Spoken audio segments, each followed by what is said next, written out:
Bueno, Harry Brown, buenos días. Buenos días, Fernando. Buenos días, ingeniero Blandón. Buenos días. Harry, bueno, ¿qué fue realmente lo que sale o se ha mencionado, por ejemplo, en el el latibarómetro?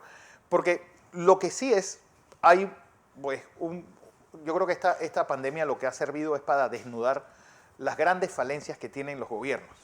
Bueno, después de ese proceso de destrucción del Estado de 1992 con los acuerdos de Washington, pues ahora que necesitamos al Estado lo tenemos arrinconado y disminuido a su mínima expresión. Y, ¿sabes? Todo el mundo ha relacionado gobierno con democracia y gobierno con Estado. Sí, han hecho Sí, mentalmente han puesto todo en un solo plato. sí, mira, Fernando, vamos por partes. Creo que hay dos partes en el comentario que has hecho que están relacionadas. Lo primero sobre la democracia. Tenemos más de 20 años ya en la ciencia política, tenemos prácticamente consensuadas las maneras sobre las que podemos preguntar, las maneras en que preguntamos sobre la democracia, sobre el apoyo a la democracia de la población. Y las preguntas que existen sobre la democracia descansan sobre bases conceptuales muy sólidas. O sea, no hay, ya digamos que en buena medida está todo inventado sobre cómo preguntar por la democracia y tenemos la posibilidad con esas preguntas de hacer un seguimiento largo a cómo ha evolucionado el apoyo de la democracia de la población. Y lo que tenemos en Panamá es muy claro. Por allá por el año 1998, el apoyo a la democracia era como de 76% y era uno de los más altos de América Latina. A partir de allí ha comenzado a caer y ha llegado hasta el año 2018, que es la última medición que se tiene de Latinobarómetro, hacia al 42%, más o menos 42%. Esos datos de Latinobarómetro, que son regionales, coinciden con los que tenemos en el CIEPS. Nosotros también aplicamos esas preguntas localmente y coinciden casi perfectamente con lo que dice Latinobarómetro. El apoyo a la democracia en Panamá está más o menos sobre el 40%. Es bajo, es más bajo que el promedio latinoamericano. Pero las personas que dicen que les da igual cualquier régimen político, sea democracia o no sea democracia, o sea, son ambiguos, ha ido aumentando de manera muy importante y se ha ubicado en el 33% más o menos. Y las personas que dicen que un régimen autoritario, porque ese es el nombre, no cualquier régimen, un régimen autoritario sería mejor en algunos momentos son el 12%. ¿Qué quiero decir con esto? Todas esas cifras están muy lejos del 62% que se habló durante el fin de semana. Hay que preguntar correctamente para tener una visión real de qué es lo que piensa la población sobre la democracia. La gente está insatisfecha con la democracia, pero quieren soluciones dentro del marco democrático. No están buscando otro tipo de salidas autoritarias. José. Buenos días, Harry. Un placer tenerte con nosotros en un momento tan complejo. Sí. Sí. Este es el momento que necesitamos que nuestros talentos den su opinión.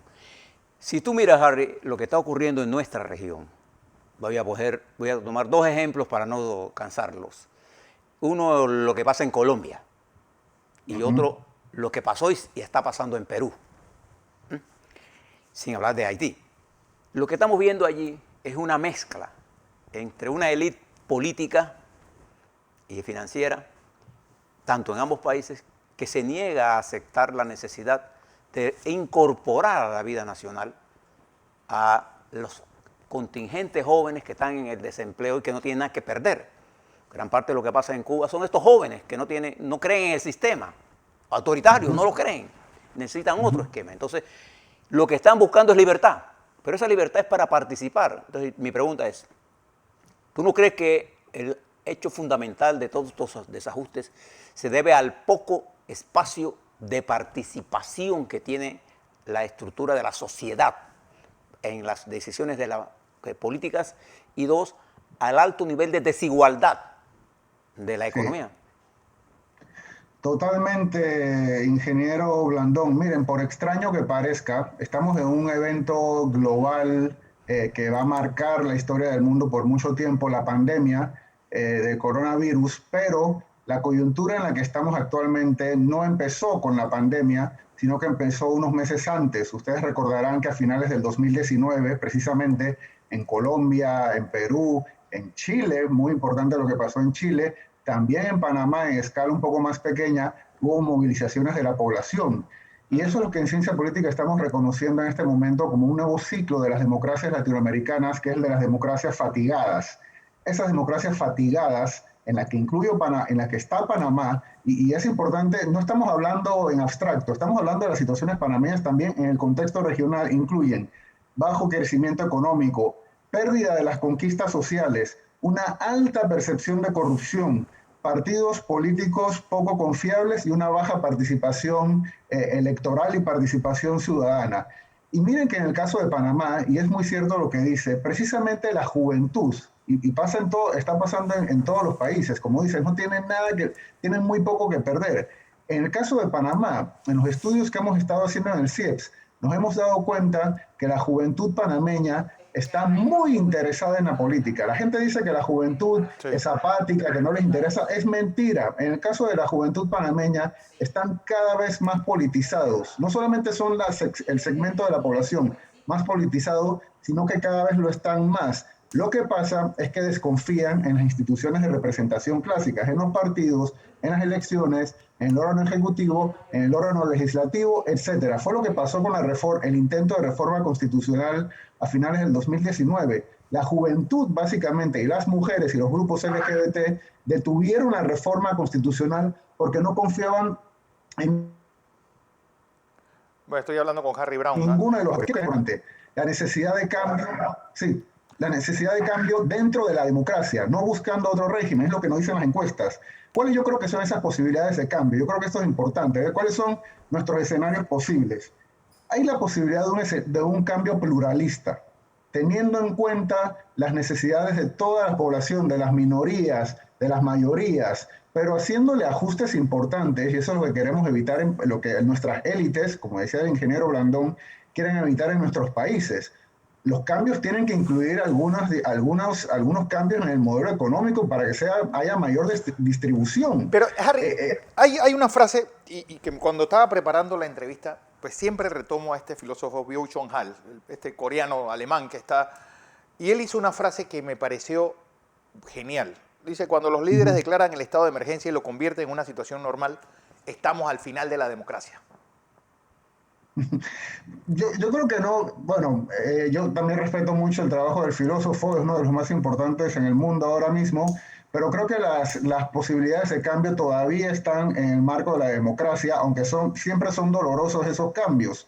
Y les decía que estaba el cambio pluralista, que es incluyendo a todos los segmentos de la sociedad, y digamos que el gran ejemplo, en ese caso está fuera de Latinoamérica, pero sí en el continente, el prototipo, es el cambio Biden, ¿no? Que está haciendo cambios importantes dentro del país, en Estados Unidos, incluyendo a todos los segmentos de la población, incluyendo incluso a los inmigrantes, pero haciendo ajustes importantes en el sistema impositivo del país para distribuir riqueza. Un corolario de ese cambio pluralista tipo Biden es Chile, a través de reformas constitucionales en las que ustedes saben que en Chile lo que aparentemente va a pasar, sobre todo, es eliminar la subsidiariedad del Estado chileno y permitir que el Estado se dedique también a proveer servicios básicos, que eso prácticamente estaba prohibido en Chile. Ese es un cambio, el cambio pluralista.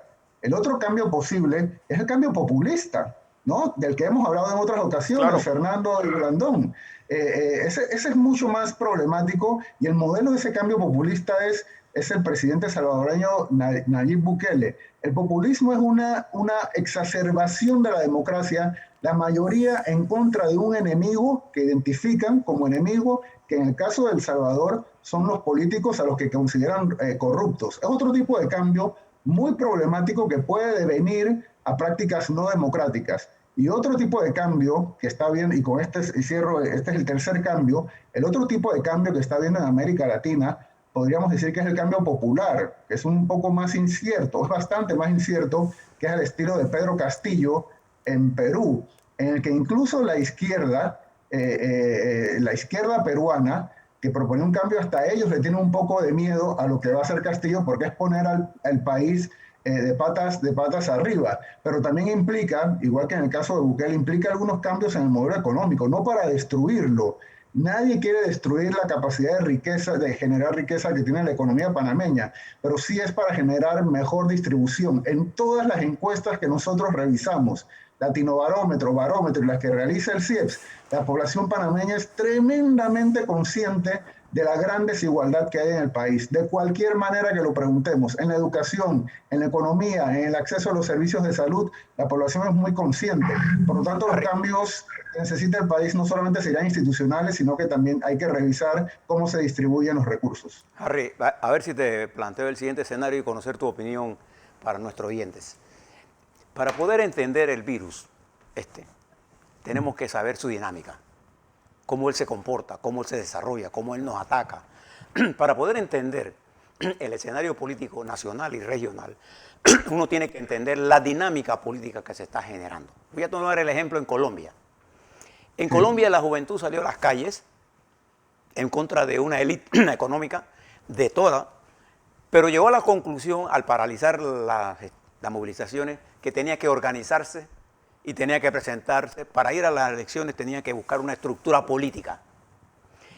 Entonces, en nuestro país, ahora veo a Panamá, hay una estructura mediática atacando la estructura política que son los partidos, y no hay forma de participar en una democracia que no sea una democracia polipartidaria. Tienes que estar organizado, tienes que tener una base, tienes que tener... Y eso lo entendieron los jóvenes colombianos, y eso lo van a presentar ahora el 20 de julio, Harry. ¿Cómo tú miras? Porque esto de hablar de los independencias en abstracto, la democracia funciona en nuestro país constitucionalmente y legalmente a través de la democracia partidaria. Entonces, si no fortalecemos la estructura partidaria organizada, ¿con quién bregamos en la sociedad? No podemos bregar con todo el mundo, tenemos que bregar sobre consensos de fuerzas organizadas.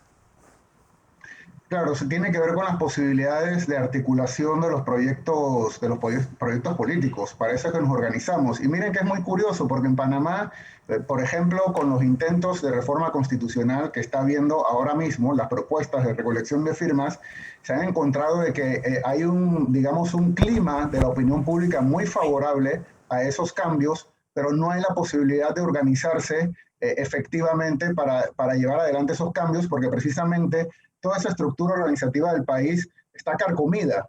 O sea, los panameños y las panameñas, la ciudadanía panameña, tiene muy pocas posibilidades de organización por varios factores, y uno de esos factores importantes es la desconfianza interpersonal, pero nos hemos dedicado durante décadas a satanizar las organizaciones panameñas, a los sindicatos, a los gremios de maestros, qué sé yo, a los partidos políticos, y cuando necesitamos articular proyectos de país, no somos capaces de hacerlo, aunque haya climas de opinión favorables. Pero mira, hay una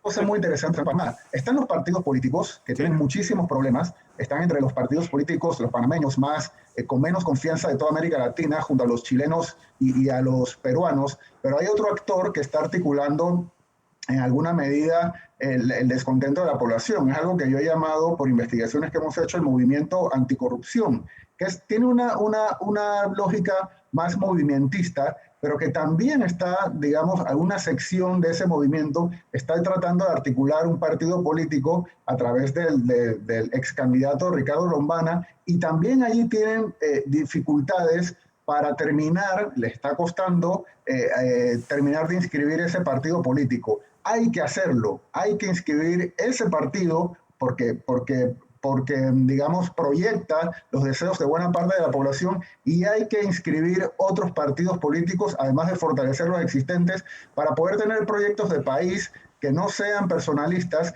y poder atacar el mediano y largo plazo, que es lo que queremos hacer con Panamá. Pero no personalistas, pero tiene, fuera de Lombana, yo no conozco a nadie más, es decir, y tiene como objetivo llevar a Lombana a la presidencia, es decir, estamos hablando por un lado de no personalista, pero por otro, este hombre se pone como adalid de la...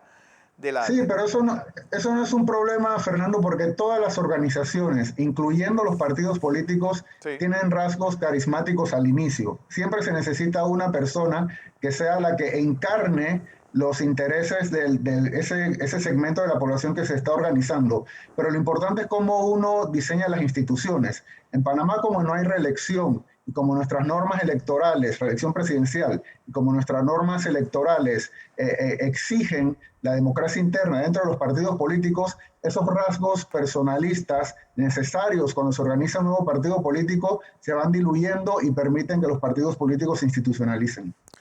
¿A qué se debe el fracaso de la recolección de firmas de la constituyente? Porque todo el mundo quiere cambio, pero yo creo que nunca ha habido un avasallaje. Todos los partidos políticos de oposición, todos los medios de comunicación al servicio del poder económico, empujando esta constituyente, y la verdad es que la respuesta de las personas para recoger firmas ha sido realmente un fracaso. Yo creo que hay dos factores muy claros. Ya comenté uno.